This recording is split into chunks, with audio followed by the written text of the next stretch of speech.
It's Sunday. We're back. We're doing season-ending awards. MVP, Most Improved, Rookie of the Year. Who do you got? Let's find out next.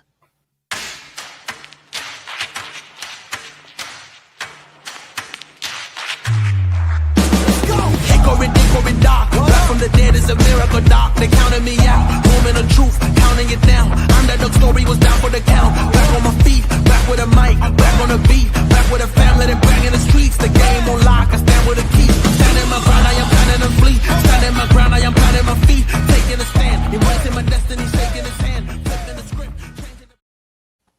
What is going on, everybody? Welcome to Sunday Night CrossFit Talk.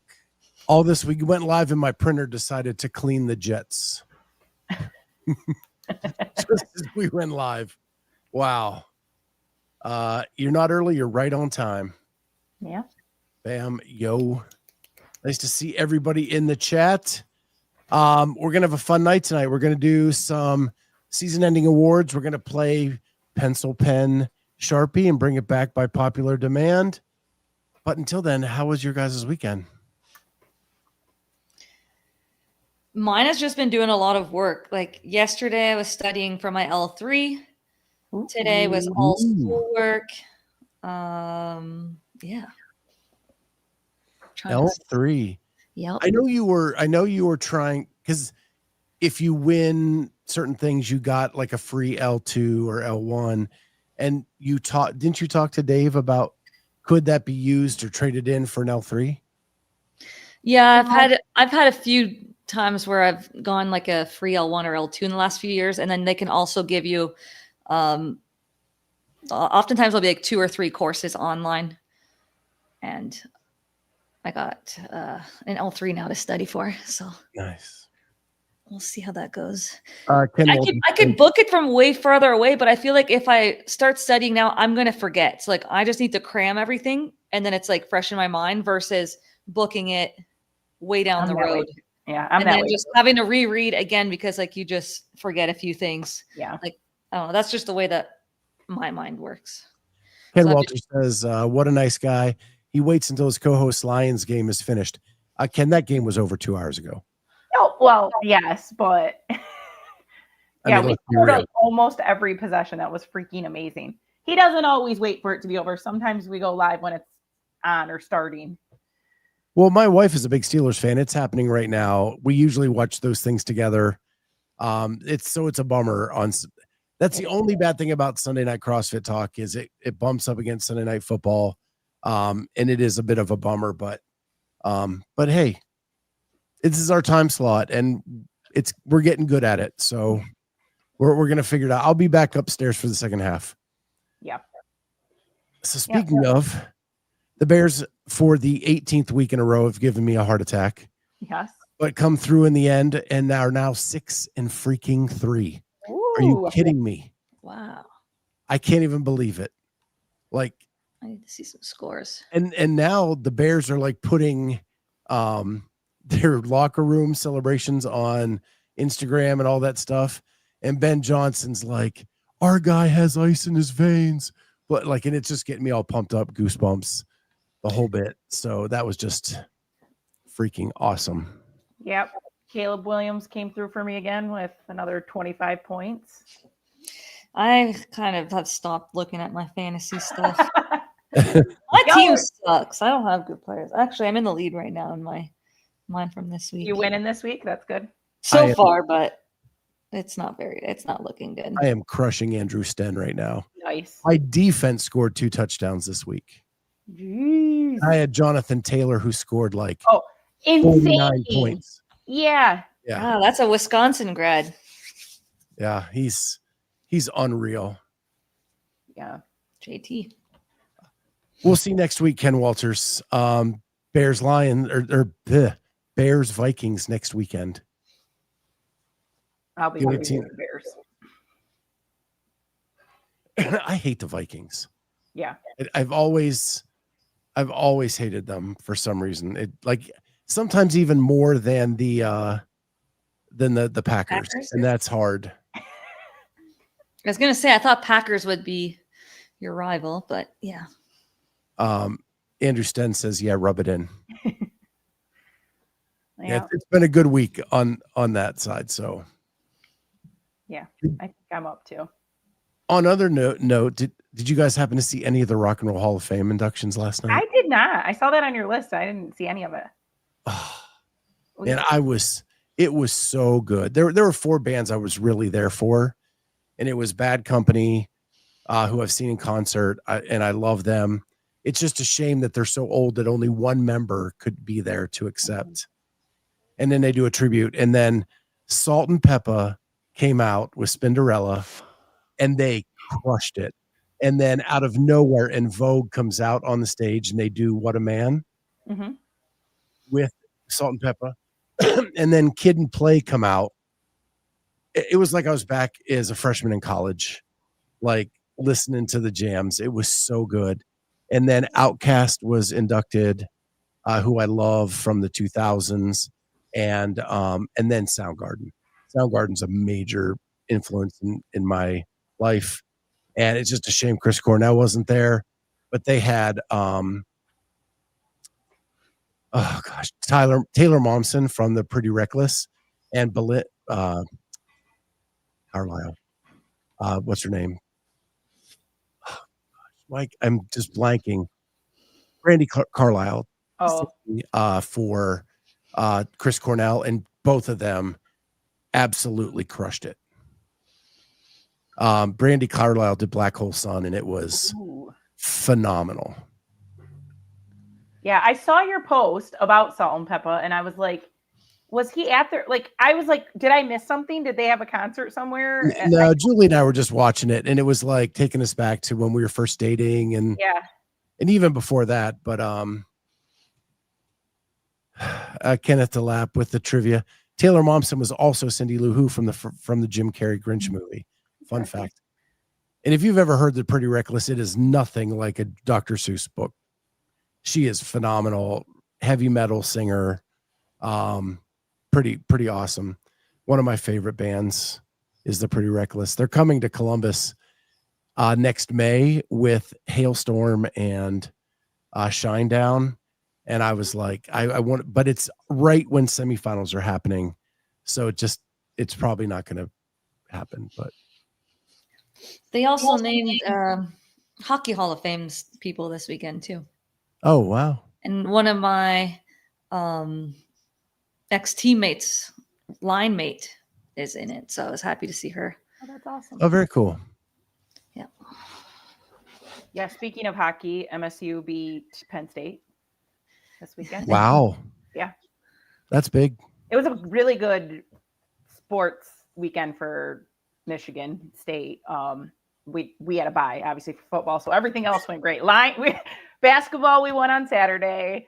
Had a bye in football. Lions won, and hockey, they won. So, yeah, it was good. State of Michigan. USA spanked Canada, too, in the women's rivalry series this weekend. So, And for Carolyne, Wisconsin got their first football win in like months. Against a ranked team. It was like the first time in a couple years, I think. All right. We've been just bad the last few years. And like we've always been really good, like always a bowl game. We used to go to the Rose Bowl all the time. Now we just suck. CrossFit says Hockey Hall of Fame waits way too long for people to get super old to let them in. That's how I feel about the Rock and Roll Hall of Fame. Let these people in when they can accept and they can play. Yeah. I mean, some of the hockey ones they named this time have recently retired, so I don't think it's too bad. Yeah. Wisconsin storming the field felt sad. Yeah. Loved it. Penn State took Indiana to the brink. Number 2 in the country, Indiana. I swear that the kids would have stormed the field and it would have been like pathetic. You've lost 5 in a row. You don't deserve to storm the field right now. It's weird seeing Florida dominating in hockey, Panthers and Lightning. It is kind of a little weird. I mean, they have a bunch of Canadians on their team, so. Yeah. The Penguins have looked good this year. They weren't picked to do well, but They look good. I haven't watched too much NHL so far this year. I have a second. A little bit of the Habs. I'm a Habs fan, and they're doing well this year. So I just have a second TV. I throw up sports while we're watching other stuff. So I just glanced at it while I'm going through it. But yeah, I think that's a part of an addiction, but we'll see. All right. So, and I want to, the funniest thing this week is I have this AI tool that I now make reels with. I just plug our show into it. It picks reels and cuts them for me. It saves me a ton of time. And so I just put them up throughout the week. Our biggest reel this week was Corey and I talking about the chicken needing whether they need to rooster or for the egg to be fertilized or how that works. It got way more views than any other reel I put up. Isn't that wild? That's so strange. Wild. It's like, is it just other people outside of the space catching it and finding it? I don't know. So. Like it just gets shared to like one place that it takes off or. Yeah, it's crazy. Yeah. Crazy. You guys have some interesting conversations. Yeah, we're begging for a sriracha sponsorship. I know. I will not be helping you. Oh, I love that stuff. Every day for breakfast. It's crazy. We all had to watch it several times to make sure that's what all the reel was. Yeah. It's because they can circumvent the cap with no state income tax in Florida. Oh. I lived in Florida for 4 years. That is a very nice perk. No state income tax makes the check a little bit bigger. About 15% bigger. Nice. Yeah. So the last thing I wanted to talk about, and I don't have the link. I'm so bad today. The weather's killing my sinuses. But Holli built a document after last Sunday's show that she broke down every single semifinal and everything she could find on it, and then links to every place she found the information. And it's out there. There's a link to it from her Instagram page, which is Data Wad.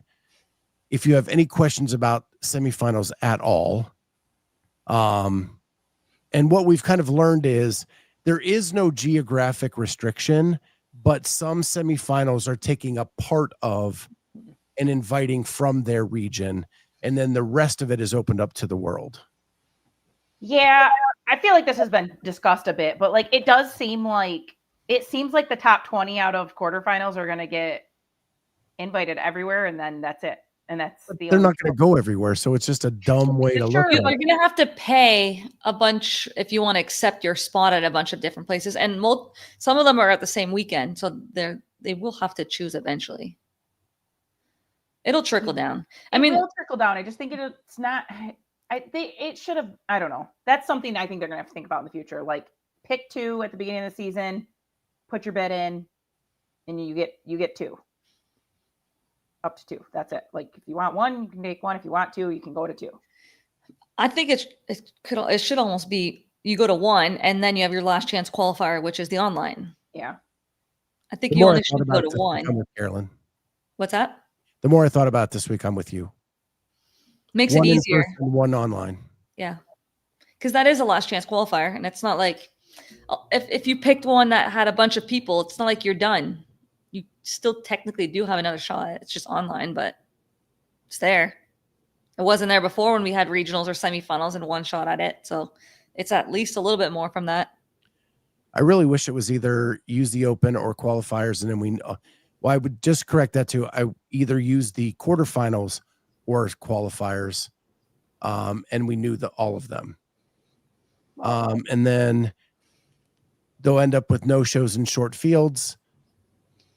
I hope that they're doing like Magic City and they're putting a very strict timeline on. Right. You have so many hours to accept, and then we're moving on to the next group. Yeah.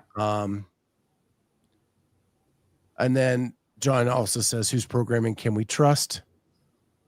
I I gotta say, I'm still really bummed that they didn't combine the Open and quarterfinals into one big score, especially to whittle this down to the top 20 to start to filter that. Like, that gets you a broader picture.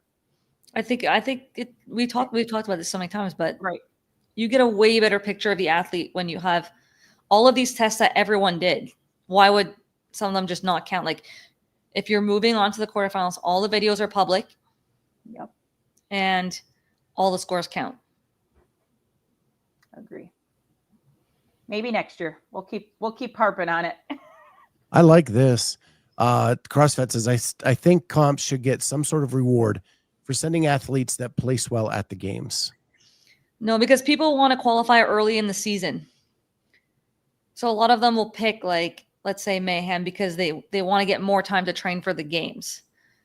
So does that mean does that mean that event was better, or you just had more, like, just better people show up because it's earlier in the season? I don't think that would necessarily mean that competition was the best just because it's first. Although last year I would argue Mayhem was one of definitely the top one. But if you keep sending people that finish 28th, 29th, and 30th, should you be rewarded to have 3 spots every year? Or be like, okay, because your people are always finishing at the tail end, we're reducing your spots to 2 or 1. Well, that's like saying, like, should Africa have a semifinal? I mean, people get injured too at the games. Like, if you get all of a sudden a withdrawal, like, what happens? I'm saying consistently, not just one year.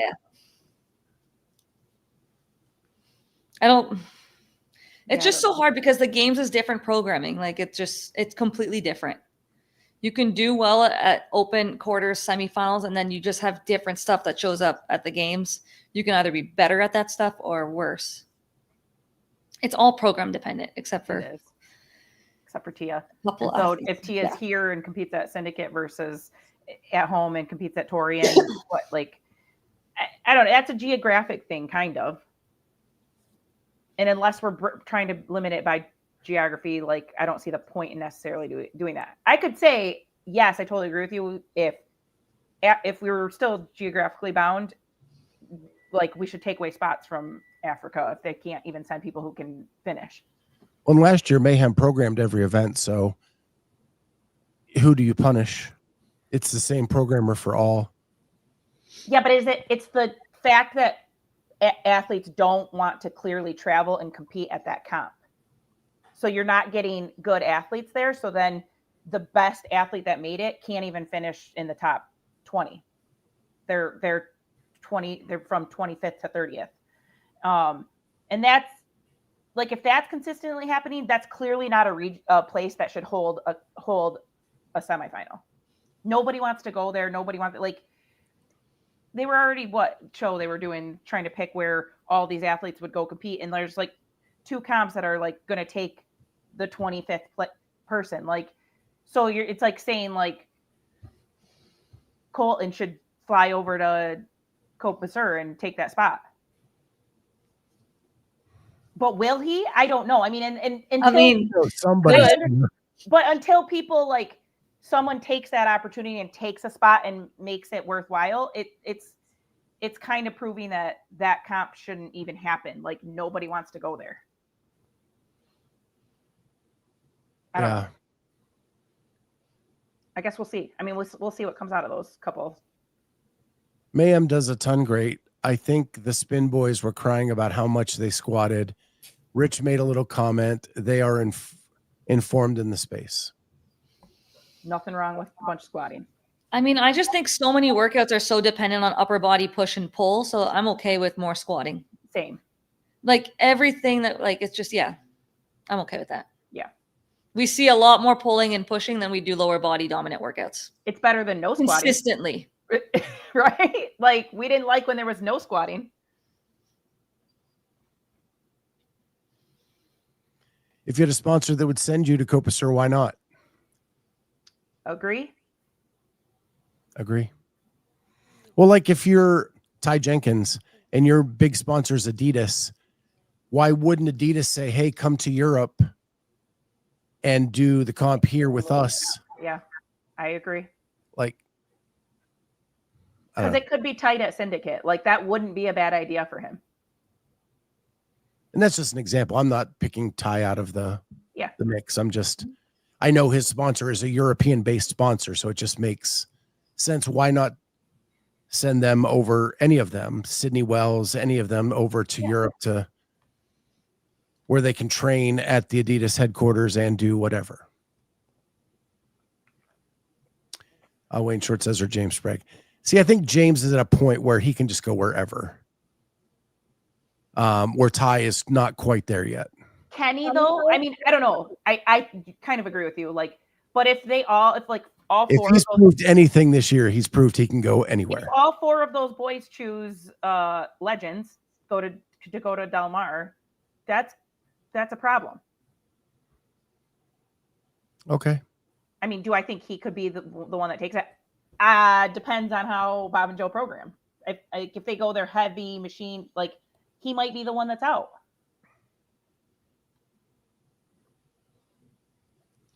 Yeah. Ty was competing this weekend. There was a comp in like Puerto Rico. There's a few good athletes that are there. It's called Beetle Extravaganza. Okay. And like on the women's side, there's Hannah Black, Fee, Ginny Chevry, Ariel Sanders, Scuds, a couple Meza. Actually, she's ended up withdrawing, but a couple people. Quintero from the games, looks like a solid field. And on the men's side, Ty's there, Tola. Oh, so some good athletes there. Small field, but good athletes. Didn't even hear about it. And we have Desert City this weekend too. Oh. Yeah. Shout out to Liz who won. Nice. On the female side. I know Scott Panchek programs that for them every year. So I see stuff through his feed. And of course the Burgers are big friends with them. So we hear about that. But I wish there was a way to stream stuff like that. Just a cheap stream. Doesn't have to be like the big one, like just the desert one, Lauren Khalil did like a recap video broadcasting of the final heats. So those are on YouTube. I was watching those because I was watching Liz the entire weekend compete. So those were nice to have. Like they weren't live, but they would be uploaded pretty fast in the evening and stuff.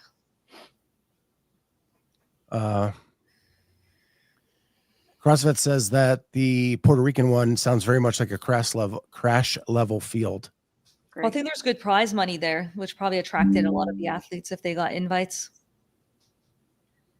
Yeah, that's the key to a lot these days, I think. Nice prize money, you're going to get some nice athletes. All right, so one more quick thing, and then we'll get into some season awards. There have been, since we really last talked, more withdrawals at WFP. Lexi Neely announced that she was going to have to withdraw. Of course, Sam Quant, after the injury at Rogue, was forced to withdraw. Emma Tull also had another shoulder injury at Rogue, even though there's been no announcement. That looks like a potential issue as well, because I know she's been battling that shoulder now for at least a year. Yeah, she had it last year at Rogue as well. So we're going to get into a little more of the WFP as we get to pencil, pen, and Sharpie later on in the show, but just wanted to say that there's some more withdrawals coming. And I know last week we had in pencil, pen, and Sharpie, Jeff Adler, would he go after winning all this money? And then to point out that it's at Christmas time, it's going to be wild. No. I'm wondering if WFP is going to be like the first few years of Golf FedEx Cup. No one realized what was going on in year one. I do think that is a problem that they have. I think that they didn't educate enough people on how the season works. So, yes, I agree with that. However, I've said this since day one. Like, in order to make it grow, you need the challengers to want to be there and incentivize them into realistic way of getting to these events. And this year, there's definitely a shot for some of these challengers to take over a spot. So it probably would have made some sense for some people. But I feel like you're throwing all this money at these pros that aren't even doing shit for the sport. Like they aren't showing up consistently. They aren't. I understand your guys' like push for that, but you need to entice these challengers to be there to make it interesting, to see if they can take over a spot. And making people pay to go to 3 different stops, one of them overseas, is extremely hard for somebody who doesn't have a sponsor, who is on the up and come up. So I don't see how this side of WFP grows. I mean, they just are going to get their top 10 names and hope that they get viewers and sponsors. I don't know. Well, here's the issue. You can have all the challengers and you can incentivize them all you want. If nobody understands the season, right, they're not going to be able to do it. And I get crushed every time I say this. And I get crushed at work because where I work with unemployment, reemployment, there are acronyms, there are terms that we use internally that nobody outside of us understands what those acronyms or terms are. And if you use those in educating what unemployment is to the public, they would be so confused nobody would file. Right. And I think that's what's happened with WFP. Inside the sport, when you are designing the season, you understand what it is, but you're using terminology and terms that the outside people who don't watch sports every day can understand. And that is where they got off on the wrong foot. And CrossFit, yes, I was a big yeller screamer about they needed a cut line to show the people above the cut line have what you want. The people below the cut line are trying to get up there to take what they can get. Yeah. And that didn't happen until after Tour Stop 2. Holli and I made one before they did. Mm-hmm. And I think that's the big issue. Yeah, because you have to talk about both the current state of the competition and then afterwards or during, where like who's got the pro cards, who's kind of inside and out, like what the bubble line. Yep. Like continuously. I don't think the actual season is confusing at all. No, but if you don't watch sports, because there's a lot of people in CrossFit that don't watch pro sports. But I think the idea of having athletes that are pro athletes, that they get invited to everything, and then athletes that are trying to get the slots, just that basic idea is not that confusing. That challengers need to basically accumulate enough points to dethrone a pro. I don't think it's that complicated. To get what though? We still do we have any idea what their a pro card? I get it, but is it a $10,000 contract? Is it $30,000? Is it does anyone know exactly what they're trying to earn? Pro card to me is like that you don't have to do a qualifier and you're automatically invited to the events. Just like you win a Masters jacket, you get invited to the Masters to the next however many years. The rest of your life. Yeah.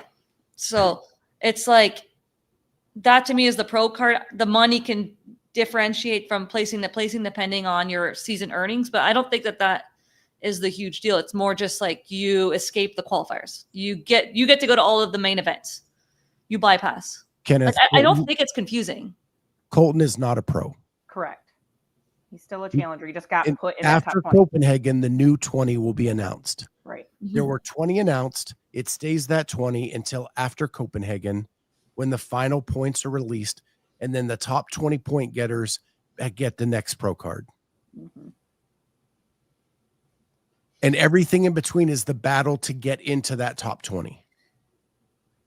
But I think the only confusing part of the season was how they chose the 20 at the beginning of the season. Once the season is done and the 20 have gone enough points, and it's like easier to follow year to year. Like those athletes got the top points of 2025.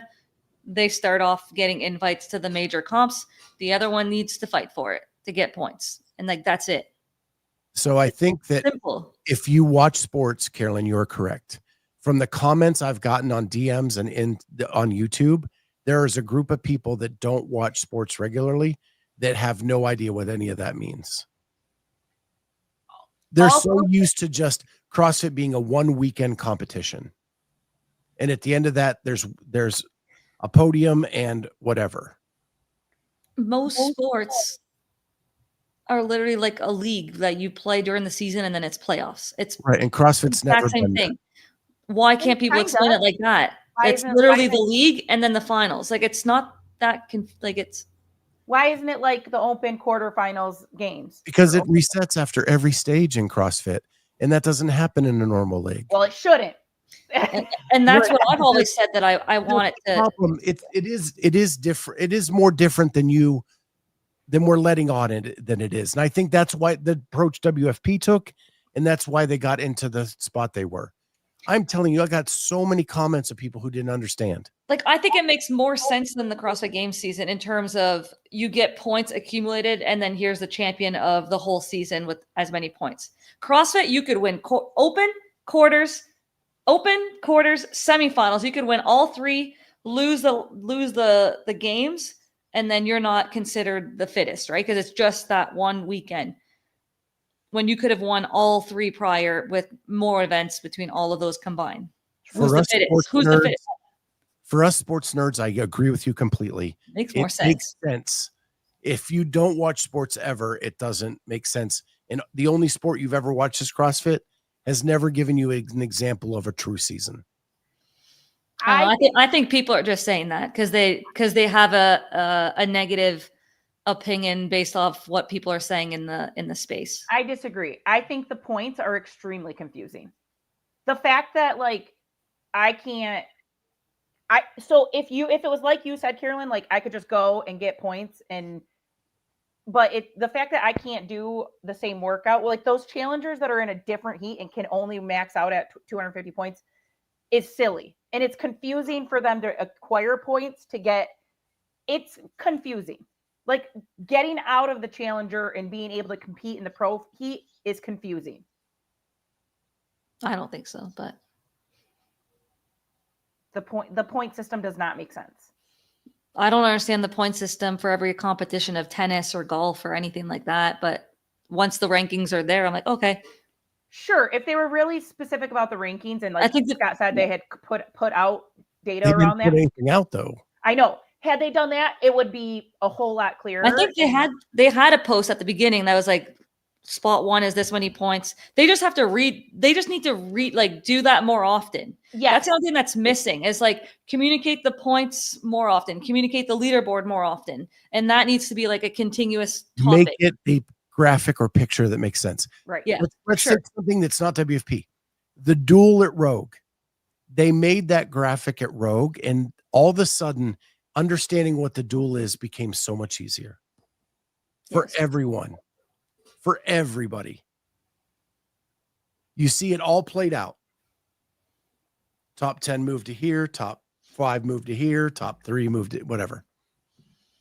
It's the same principle. Yes.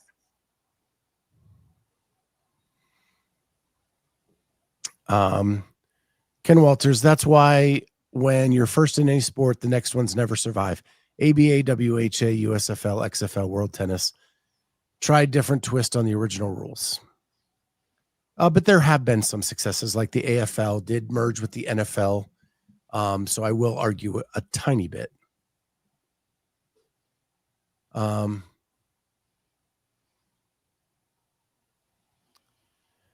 T-Bird, completely agree with Carolyne. The media helps to educate others on the ever-changing CrossFit season and how to qualify each year. The media could help more to educate about the WFP. Mm-hmm. Yeah. Well, I would argue I tried to do that and everybody got mad at me.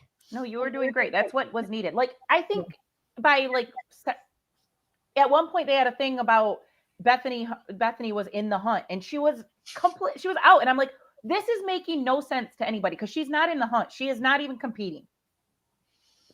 Yeah.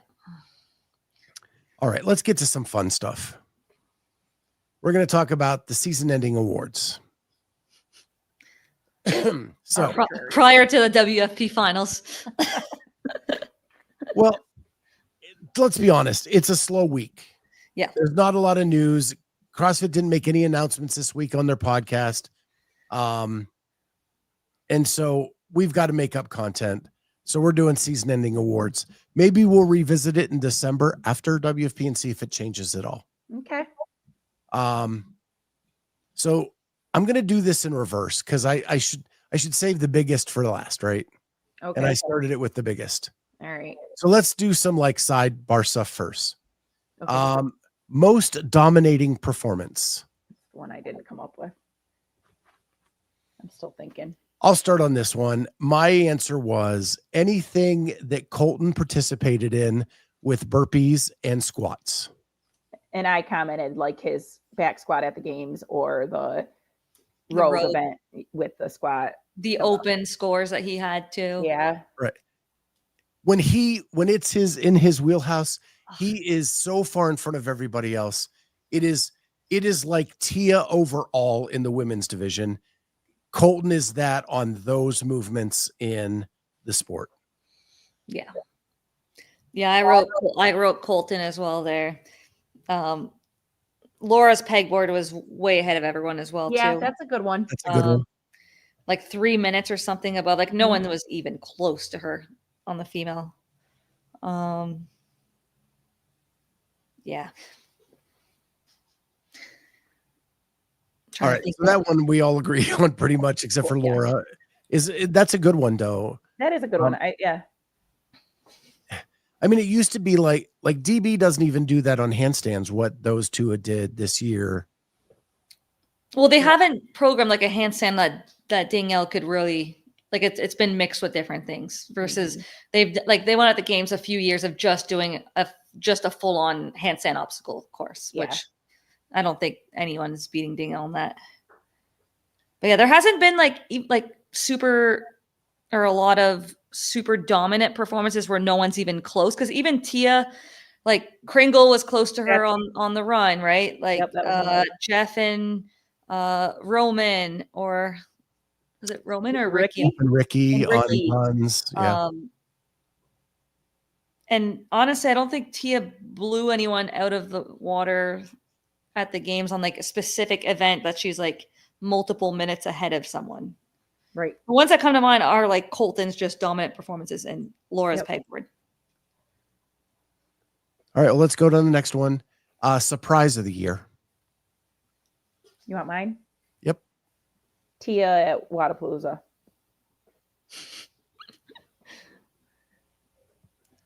Tia at Wodapalooza SoCal.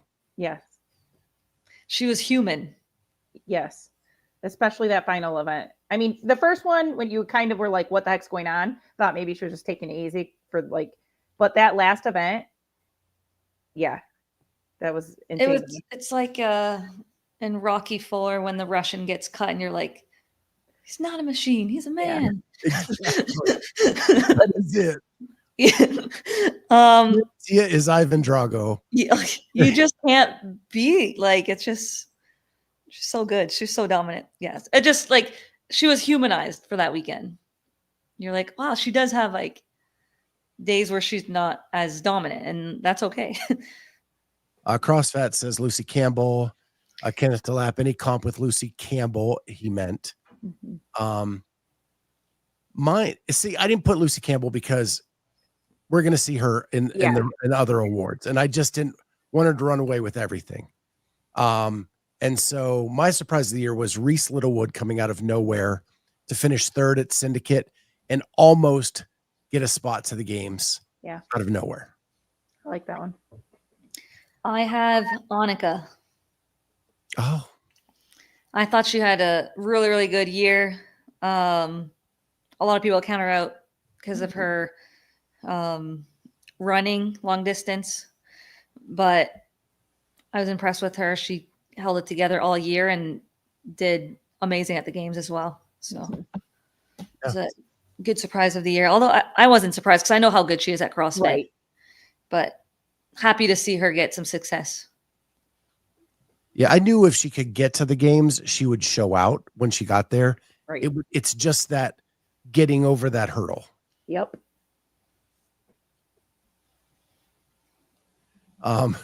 CrossFit, no submission error or any epic failures at the end of an event was great for Greer. Yes. My My surprise, Carolyne Prevost within weeks competing in Masters and Indy finals. That's a great one. Ken Walters. Carolyne doing both Masters and individual games in the same year. Probably won't happen many times in people's careers, so pretty cool. All right, so next one is biggest disappointment.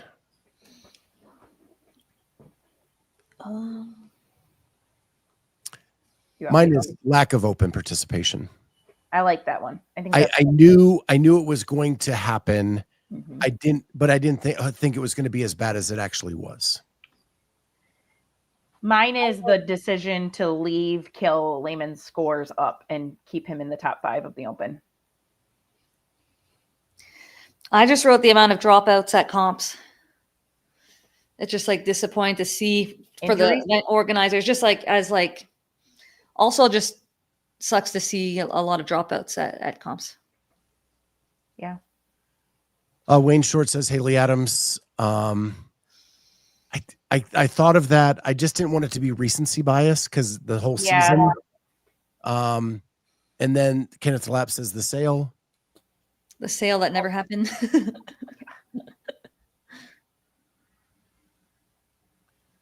Teresa Rushford. I love how you analyze Tia. She's been at it for a long time, had a baby, and could still beat everyone. Except I think we said that. Except at Wodapalooza. We were surprised of her performance at SoCal because it was not what we expected. Correct. She just dominates all the time. Correct. CrossFit said could have said the Open across the board. Yeah. You two won the Open, so I don't think you were that disappointed in the Open. I always like the Open. I think the Open's great. Like, I think it does its job. Unless they have a lift. I think that's silly in a mass leaderboard like that, but still. In a 3-week, not a 1 rep, but they could do a ladder of kind of like a 16.2 or 19.2. I like those workouts. I think those are totally appropriate for the Open. Yep. WRM 1922, Alexis Raptis. Don't get me wrong, I'm a huge fan of hers, but this year, Yeah. I think the back injury just really took its toll. It sucks. She switched coaches too, I think. She went to Kyle Ruth. I'm very curious on the reasoning behind that. She was always with Adam. Is that his name? Yeah, Adam Rogers. And it's not like Adam isn't coaching. So I thought they had a good. I thought they had a good thing going. I'm very curious what happened there. No one knows. Lupe 20 switch happened shortly after the games. It actually happened before. Yeah. Before Kyle was coaching her at the games. Correct. Clock. I'm voting for the Open. Low participation, 3 events, poor announcements. I didn't poor announcements. I didn't think the announcements were bad. Great. 2 of the 3 were awesome. Yeah. Yeah, I thought the Mayhem one was fantastic. Excellent.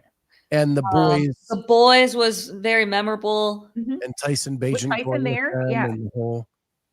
Why am I blanking on number 2? Because it was it was the girls.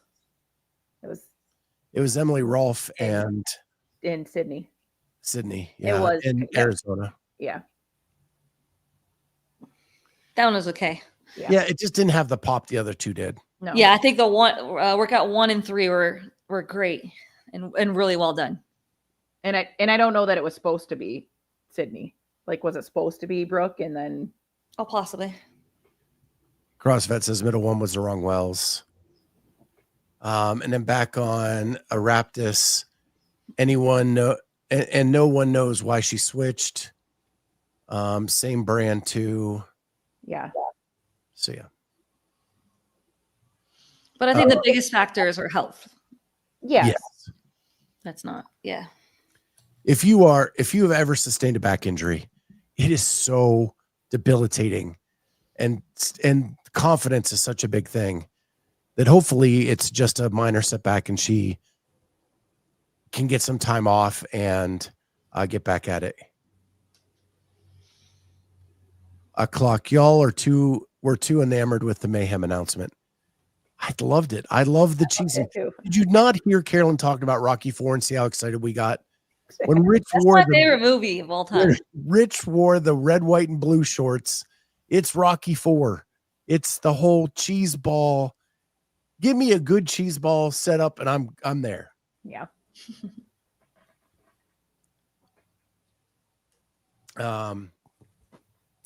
So okay. Next one is Camp of the Year. Is there a debate? No, you already have the one I think we would all agree on. I said Proven. So that's what I wrote. I would say Proven would be my other contender. I mean, you got Tia out of there. I think they did excellent helping build up Olivia. I mean, to me, Jacob Hebner is Olivia's coach, but even he says like he couldn't, continue to help her grow and wanted her to get. I think they're doing a great job with Maddie Sturr and Jake Rouse.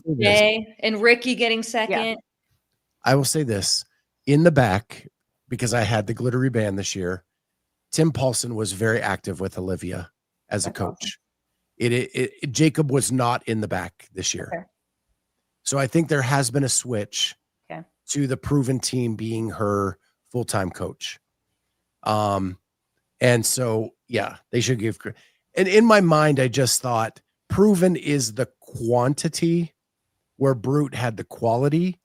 And if you think about it in a way, like Fee had an incredible season. Yeah, the games weren't where she was supposed to be, but she was blowing us all away leading up to the games. Mm-hmm.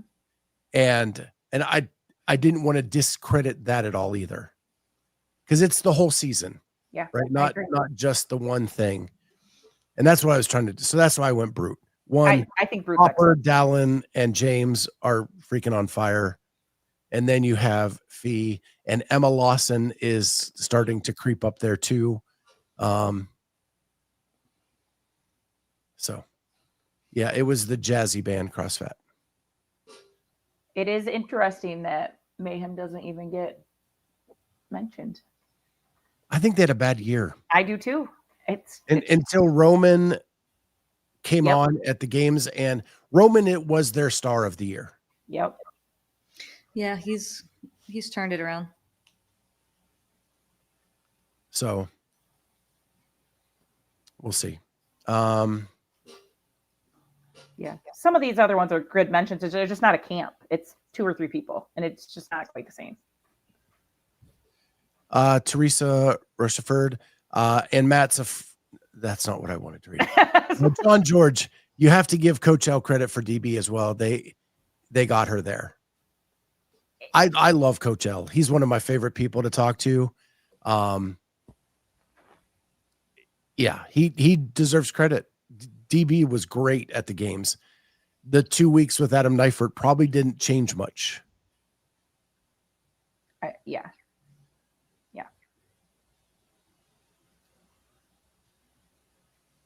I'm shocked Roman hasn't left. I think he's happy in Cookville. He loves it there. Yeah. I mean, the facility has everything. He's got access to anything he wants. I think Mayhem is, a great place for him. CrossFit, has anyone gotten better at Mayhem? Roman just returned to where he was before he was injured. Haley got better before her time off. Maybe that wasn't the right way to go about it. And I think a lot of people had gotten better there for years. Yeah, I think Luke got better there. 100%. But I'd argue Angelo. I mean, Angelo's been great for long, but maybe a lot of their team athletes continue to get better and better. Paige. Miley, Wade, Nina. Yeah, Paige for sure. The young, oh my gosh, I'm talking about male Nate. Nate Ackerman. Yeah. But he's with the same coach he had at Brute. So it's a little hard to.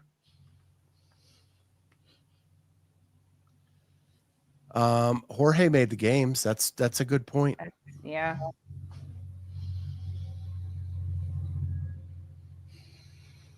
It was going to be one of them, Jorge or Nate. So. So we'll see. All right. So most exciting moment of the year. I don't think I wrote anything for that. I was struggling for this one. Because I have to go back and like really think about things. It was exciting for me. The Hopper failing that snatch, like that race at the games was exciting. That one just sticks out in my mind. I'm trying to think if anything else was just like, the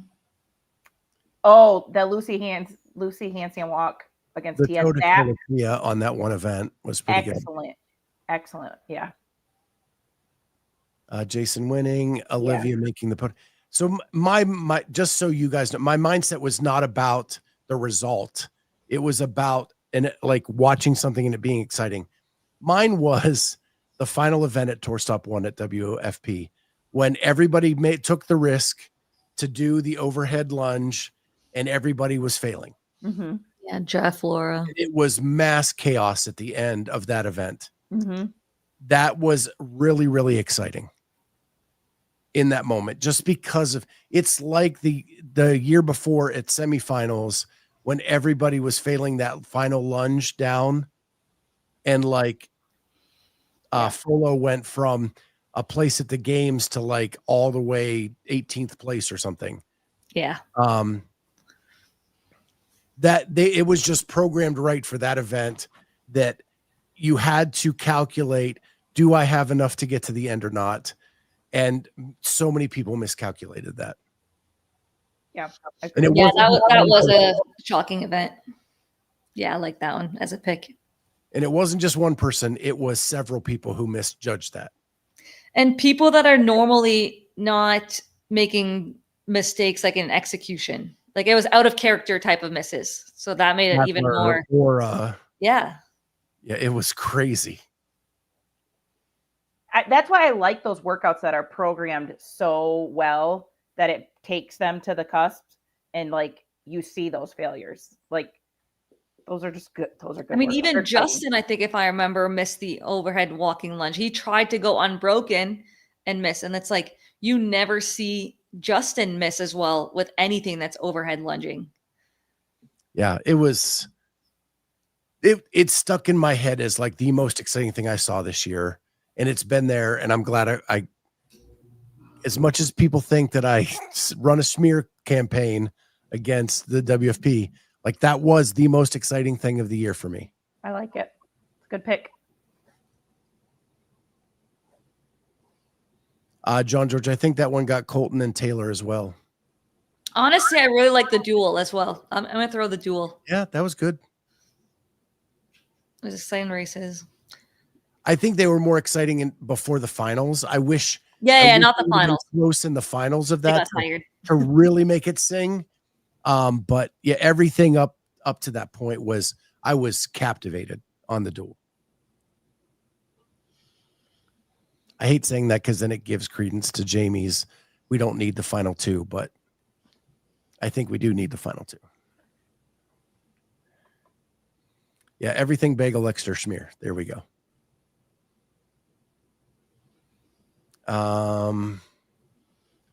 Larry Young, his wife has started mayhem.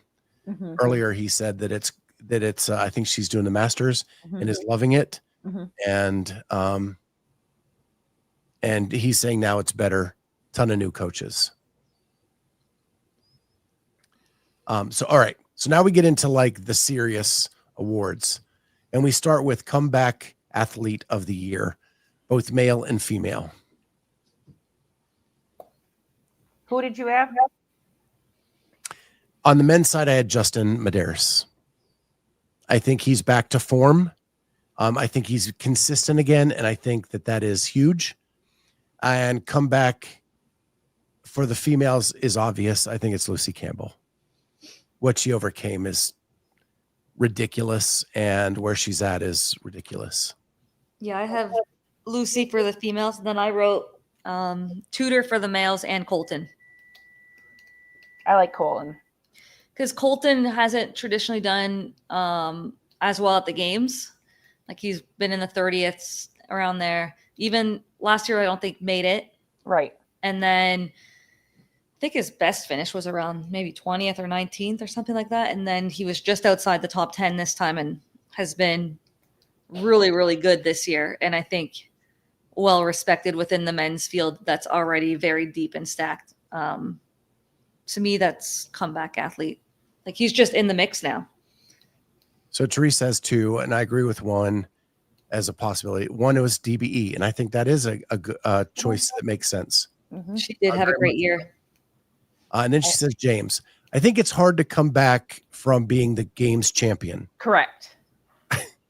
I was trying to pick someone who like Colton, like who didn't make it and came back and made a big showing. I would even argue maybe even like Hopper. Like went in, I mean, like the biggest comeback, right? Like just came and took it all. But CrossFit says, what about Jason? He was coordinated early and then was kind of a joke. Right. But it's been an incremental climb, and I think his jump from last year to this year isn't massive. Wayne Short says Alex, and I think that's just recency bias. Yes. At this point, she's had a great season, even though she had this hiccup in the middle. Right. But okay. Kenneth Lap Hopper, Scott wrote him off at the start of the year. No, I was tired of picking him and losing. Exactly. I was done with him. Right. And he came out and he showed out. Like, I feel like that's the ultimate comeback. Ed AI, we love you. Thank you.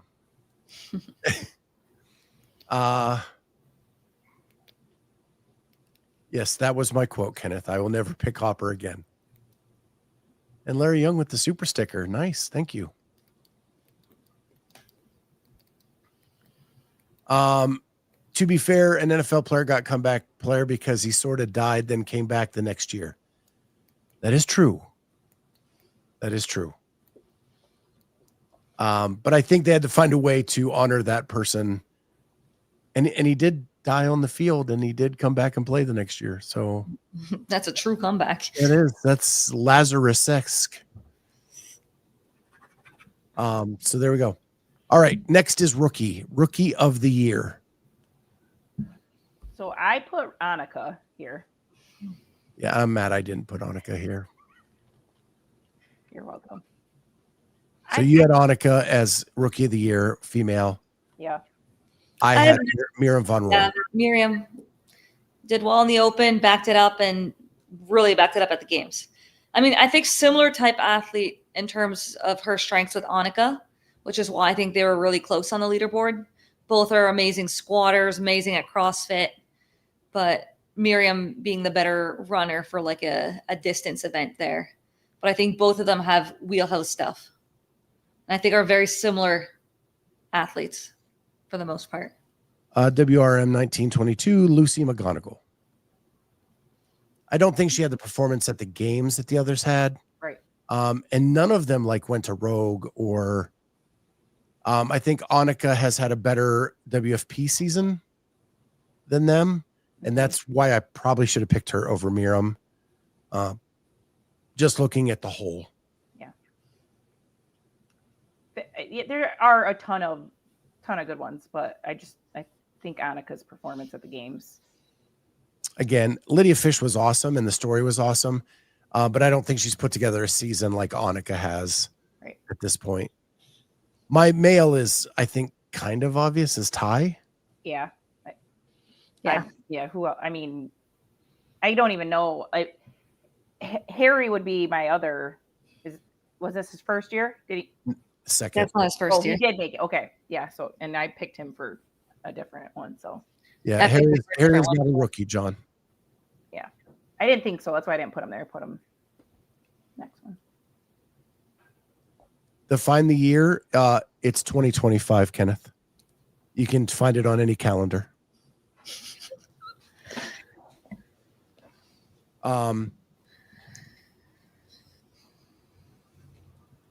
Who was the foreign guy that shocked everyone? Not Souza.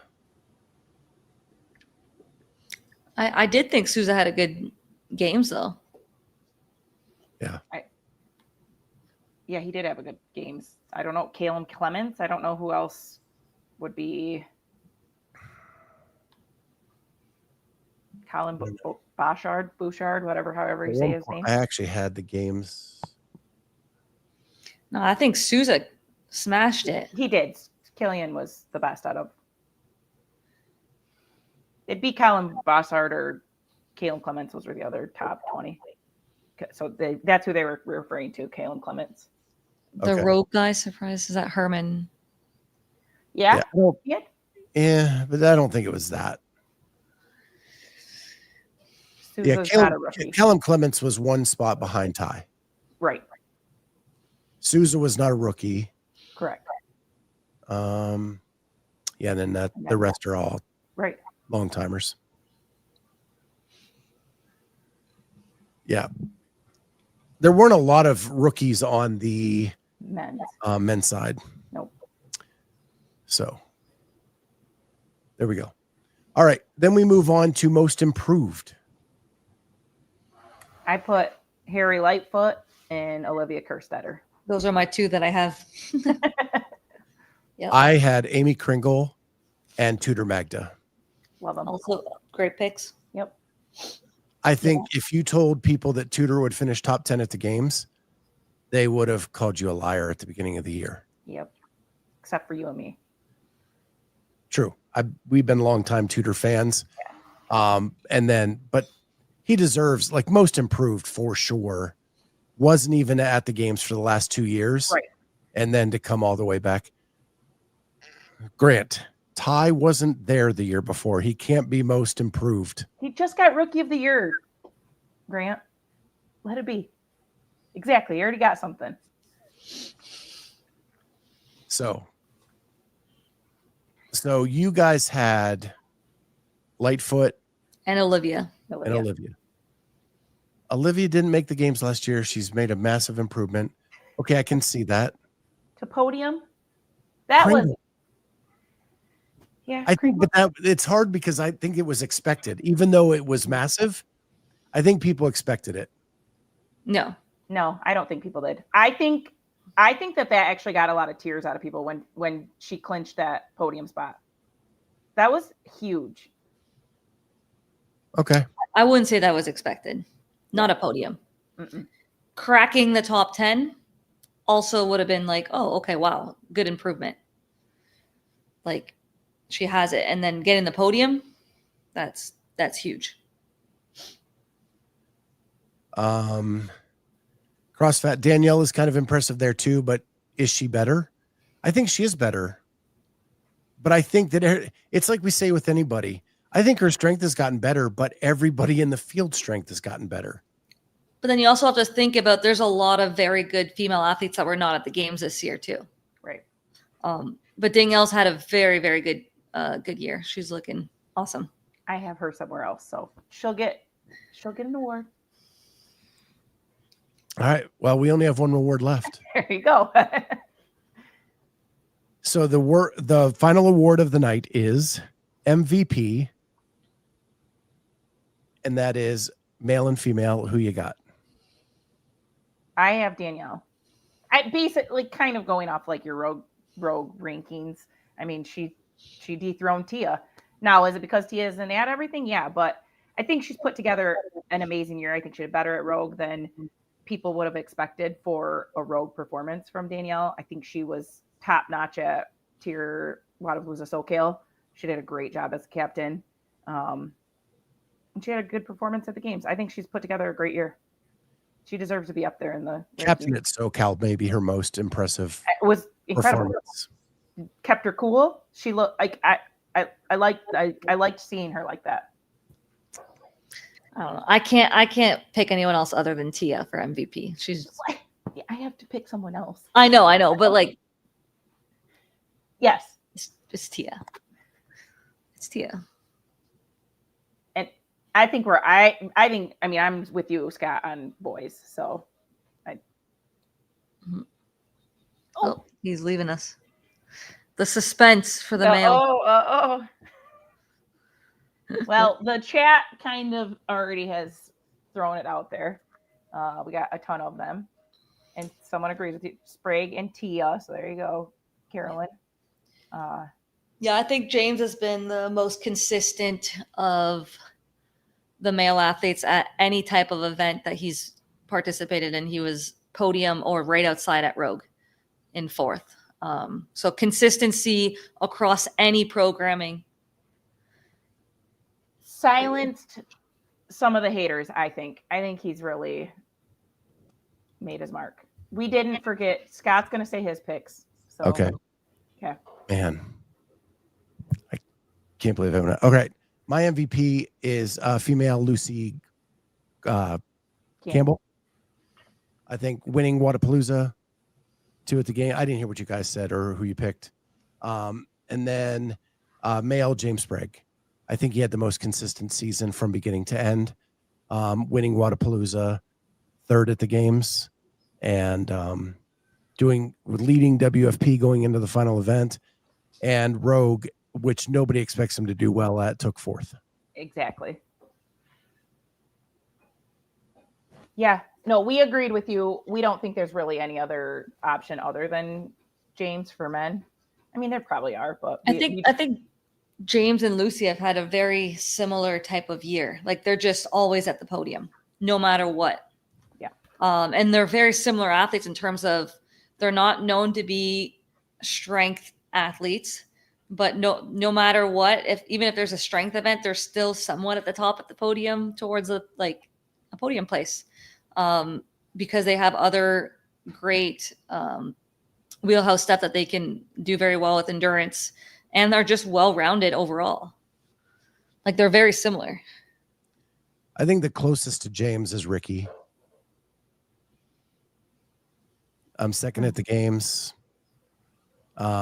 He's done well at WFP.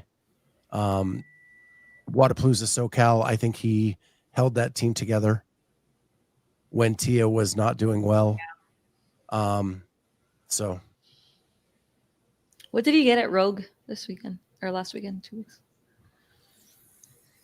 Was he ahead of Hopper?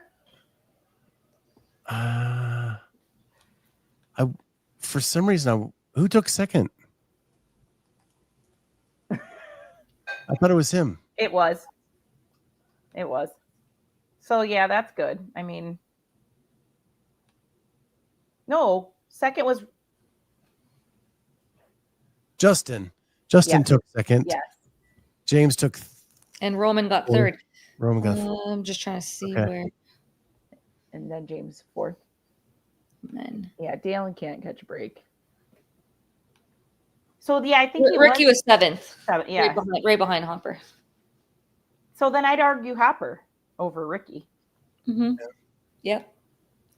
Because he beat him here and games.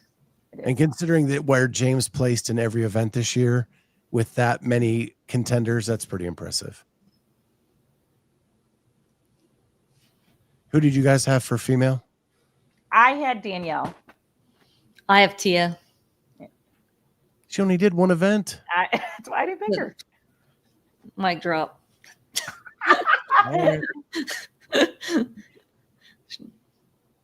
The only one that she also did high rocks like the whole year. Yeah. CrossFit must not be paying attention. I picked Justin as my comeback player, athlete of the year. You did.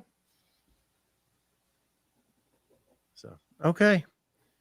Well, that is our season-ending awards. We'll maybe revisit it after Copenhagen, see if anything changes.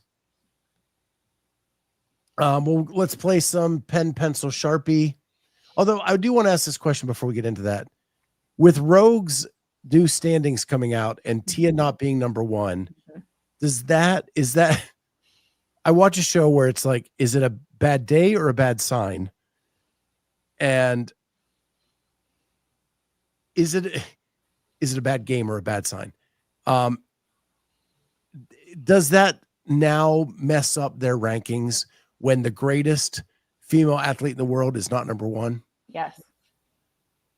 Or is it just because of the way she competed? I mean, I think a lot of rankings, she's not number 1 because they take into account how many events people do. Like, I think it's the same thing with like Barkley. I don't even think Tia's number 1 in his. necessarily. Like it rewards people that are competing all the time and then the strength of field. So if you're just doing the games and that's it, and you're not competing in anywhere else, like it's just the way that the point systems are rewarding. I want to speak to this. Carolyne is Tia's biggest fangirl. Literally gets giddy every time she says her name. Here's what you don't know. Here's what you should know about Carolyne. Carolyne loves greatness. If you've been listening to this show, in any sport, when someone displays greatness, she gets giddy. And that's what Tia does. She's good. Like, she's goals. Yeah. All right, let's get into pencil, pen, and Sharpie. I did not load them in today, so I'm just going to have to read them. Damn it, Scott. You have one job. This is my sinuses. You guys know I've been dealing with these sinuses. And when the temperature drops 50 degrees in one day, all of a sudden the pressure in my sinuses is so bad. Yeah. But it affected your fingers to type them? No, it affected my eyes to look at my computer. I don't know how to do anything technology-wise, so yeah, you just I shouldn't be chirping right now. All right, here we go. Pencil, pen, or Sharpie? Yes. Scott uses Sudafed pre-workout. Truth. Pencil, pen, or Sharpie? CrossFit Open signups will increase by more than 20%. I wish I could say anything but pencil, but I don't think that's realistic. Pencil. Yeah, that's too much. I think it's going to increase, but not. But yeah, that's a big ask. 20%. Well, how many did we have last year? What? Just shy of 300,000. Mm-hmm. And before that, we had over 400,000, like 450. In 2018. Decreased by way more than 20%. Should, but I mean, they did some things right. They've got announcements out. But do I see it getting like much above 300 right now? I don't know. We've got a pen, Papermate, Erasermate, pencil, pen, pencil, pencil, Sharpie. Hey, Larry, look at you. Rounded tip pencil, and invisible ink. Here, I'm going to go pen. Okay. And here's why I'm going to go. If you watch the podcast with Dawn Faul and Zia with James Hobart on Thursday, Zia saying that there has been an increase in people walking through her door because of the new marketing campaign. She's actually seen a huge growth from that new campaign. That's what's giving me hope. Why I can't go Sharpie is because this looming, is it going to sell or not? Mm-hmm. That's the piece I just don't know. I think they're moving in the right direction, but that is all meaningless if there's a sale to somebody that changes course immediately. Agree. They need to have a lot of campaigns going into the new year when people start coming to the gym. Like they have to be preparing a bunch of stuff right now for that December time / January. But like really you need it in December to push the January and then into the open. I agree with this statement. I think quarterfinals will bring more signups. I do think that was a goal that people got because it is a realistic goal to walk into a gym and want to be top 25%. Yeah. When they took that away, it took a big incentive away from a lot of people. That's true.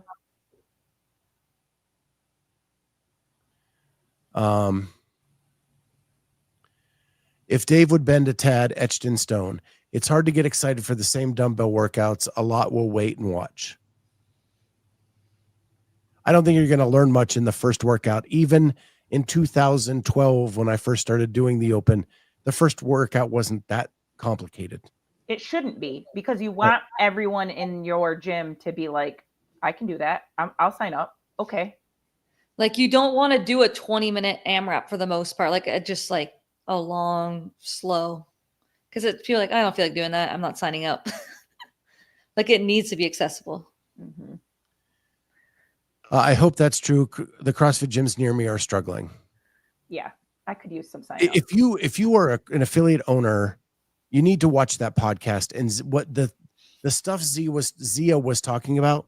Like, what's the responsibility of the affiliate owner, and what's the responsibility of CrossFit, and what makes her successful? She is opening up her second affiliate now, and it was really a great. And I usually hang out in the sports side of CrossFit most for this show, but this really sucked me in on the affiliate side. So I will say that I didn't get a lot from Dawn Faul, but we're going to get into that in a second. Forgot I wrote that down. All right. Okay, so next one. This week, we've been talking on the lunch show, and I've gotten a lot of comments about something. And this is a comment that I've gotten from listeners, and I'm going to pose it to you. Pencil, pen, or Sharpie, Laura Horvath is afraid to go up against Tia Claire Toomey. Pencil. Pencil for sure. She wants to. Pencil. Yeah. Laura has said that. She wants to be the best. If Tia's not there, I think she even knows it's somewhat of a hollow win. There is that question, like, she wants to beat Tia. Yeah. Yeah, and we saw it at Rogue Invitational when she beat her. Yeah. Like the only time that she's beat her, and how much that meant to her. Like regardless, like of where Tia was post pregnancy, like that was a win. And you know, for all the haters that said anything against her winning the 2023 games, like it just like seems like it was never enough for Laura because she didn't beat Tia. But like she's been hands down, not even close, the second best CrossFit athlete since 2018. Not even close. Since her first year at the games. You don't get to be a games athlete and be afraid. No, especially not at her level. Right. Like she is, I would argue, the second greatest CrossFit athlete on the female side ever. And you don't get there being afraid. It just does, like, that is not a champion's mindset. And you don't get to that championship level having those types of fears. She just needs the field to be better. Just like people needed the field to be better against Matt, but we're just not there. Right. Like she's just so far ahead as well in second place. Because there are events that she blows everyone out of the water, including Tia, but she's just not getting anyone middling. Tia is also so consistent. She said in one of the documentaries how much she wants to beat Tia. Of course.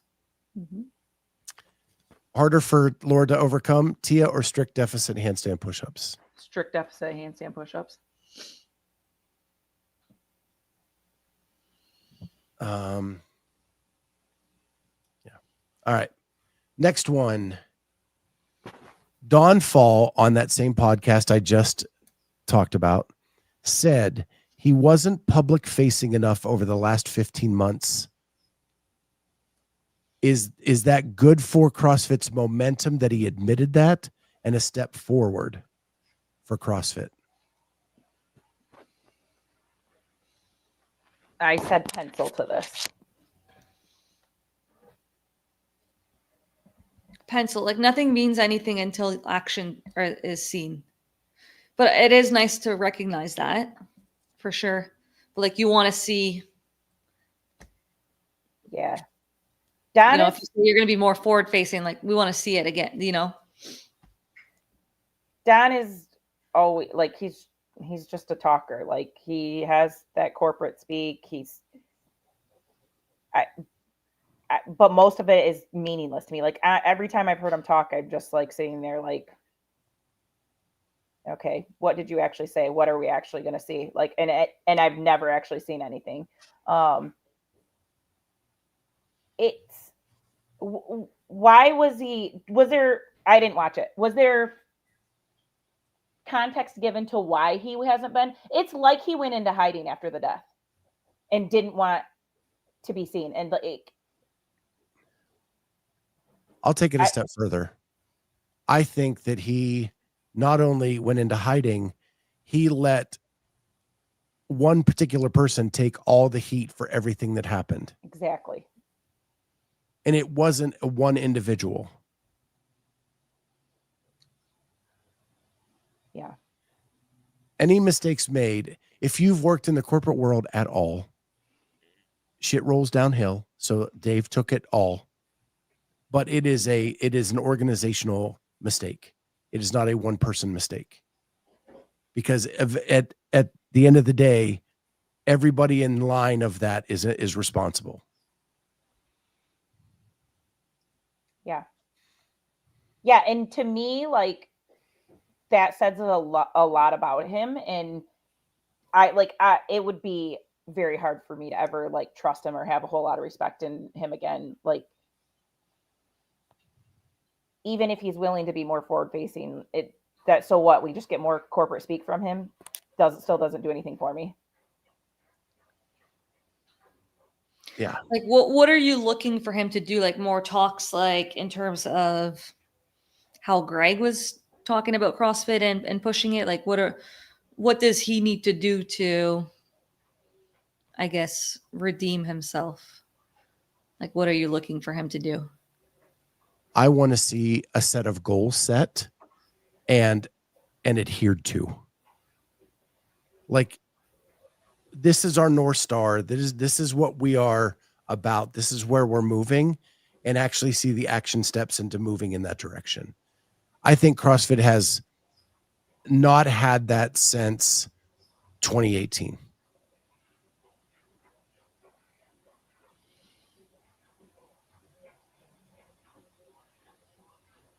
I think when Greg fired the media department, we lost our North Star.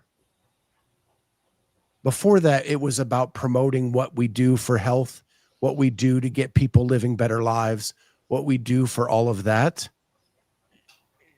And once that media team was disbanded completely, now, could it have been reduced and still move forward with those goals? Sure.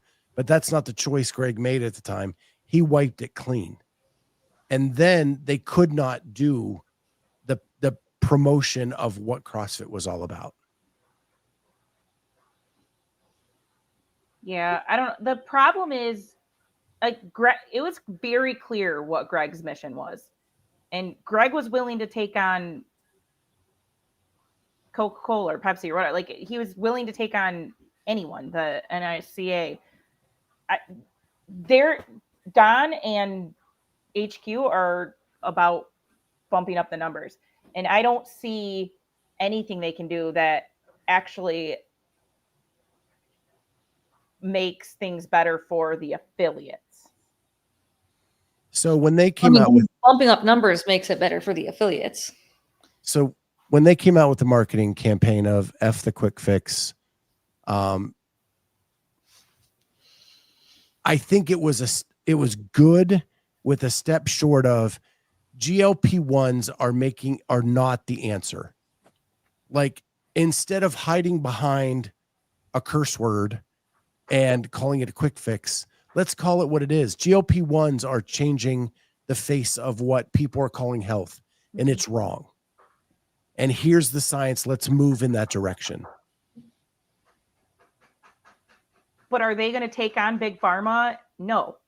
Like, HQ is not, this venture capitalist is not going to take on Big Pharma and start putting that kind of message out with, like, the more they attack that kind of stuff, probably the more they're going to get. I mean, I don't even know. I don't know how that works in the corporate world. I can see that not ending well for CrossFit. But I don't think CrossFit should look at itself as a part of the corporate world. I think it needs to look at itself as, hey, we are the difference. We're not a tech company. We're not Big Pharma. We are to make you healthy. This is the long-term solution.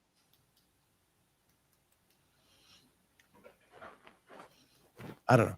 Yeah, I get it. I think that's the proper take. I just don't know if a venture capitalist company is going to take that stance. That's a hard line to draw. I think CrossFit also needs what is CrossFit campaign, Yeah. like actually well-defined for like a promotional type thing, not just something that like they'll read on the CrossFit.com, but like an actual, I don't know, really good 1-minute video that can get pushed and what it's not and the misconceptions of it, and like keep pushing that. Cause I mean, it's still a negative taboo word, it seems, you know? It is. So you almost have to lean into it and be like, this is not cross, you know, like whatever, but like some sort of campaign like that. Yeah, I think I like the campaigns that are coming out. I think they're missing 2 pieces, and that is straight out bluntness of what you're talking about. And 2, an action step at the end. This is where you can find help. Go to an affiliate map. That's the piece I think they're missing. But if you listen to Zia, she's like, it's charging the base, and the base are bringing in more people to her affiliates. So maybe that's the start it needs to be. I don't, and so I don't want to like dog on Jenna or anybody for putting these out, because I think they're quality. I think they are getting people fired up, but I don't know what the end result is. Are they getting to the right people to bring them into the affiliates? Right. But Zia is saying they are at the front lines working for her. I mean, I feel like until affiliate numbers grow, both the number of affiliates and individuals inside the affiliates, I mean, we're losing. So yeah. All right. Let's end it there. I don't think we know enough about the next one and we've talked about it enough earlier on in the show. All right. So maybe we'll save it for another one. Okay. But I think it's been good conversation. If you have any ideas for show topics, shoot them to us in the comments below. While you're doing that, make sure you like and subscribe to the channel. That really helps us, and it helps our algorithm. And Larry Young, I agree, Scott, but fired up is great. Last few years, it's only been pissed off. And I see that point, Larry. And maybe this is step 1 that it needs. You need to get the base back up, and then from there, then reach out to the next group. Yeah. And so maybe that's what it is. I think they're good. I'm not dogging them at all. I think the production's good. I think they're good. Yeah, I do too. I just, at the very minimum, I wish there was a link at the end saying, here's your affiliate map. Go find an answer. And then just stories, like every day, every week, stories of members and affiliates, what's going on, what they do, how they're doing CrossFit, like more stories all the time. 18 and then 24 were really damaging. Yes. I think 18 was really damaging, and people forget about it because of the change of leadership that happened 2 years later. And they blamed that, when really the downward trend started in 18.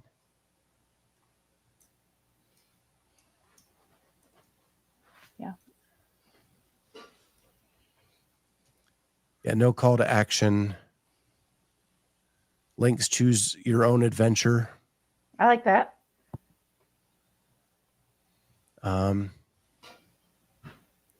20 made 18 forgettable. Yeah. Yeah. But if you, Hiller, they're wasteful. Loving all the stuff you've been putting out, Andrew. It's been good. So Hiller, what I would ask you is what Zia said on the CrossFit podcast on Thursday made me reconsider some of the things I've been saying about the ads, and that they are working for her. And so I'm curious to know your thoughts on that at some point. Doesn't have to be tonight, but I'm curious about that, because she she was adamant that they are working for her, and she is very thankful for them. But she's also adamant about there are roles that HQ needs to play and what the affiliate owner needs to play, and that they should not cross. So, while Hiller is here, maybe he's still here. He should come to the Everyday Heroes competition this weekend at Mayhem. That's right. Carolyn's competing this weekend. Jack Rosema is competing this weekend. I think Don Paul is supposed to be there this weekend. That's what we heard. There you go, Hiller. Go get an interview. He's probably tired of traveling, though. If you stay home, I will not blame you. South Korea. Well, last year the educators took dead last. You going to change that up? Heck yeah. Get it, It's a girl. goal. All right. Do you know who your teammate is, or are you not willing to say yet?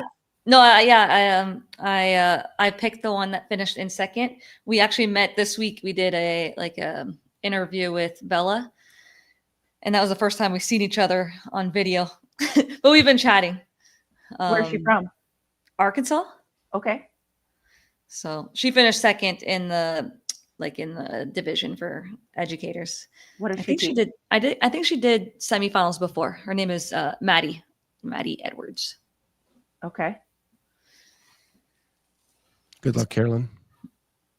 Yeah. And I did hear them say that they're going to make a full highlight documentary that Mayhem's putting out right afterwards. So we'll be able to see it that way. Yeah. I mean, Mayhem's marketing is so good. Yeah. And their video stuff, production is awesome. With that, we're going to call it a night. I am not sure about tomorrow's show. My next couple Mondays are all doctor's tests.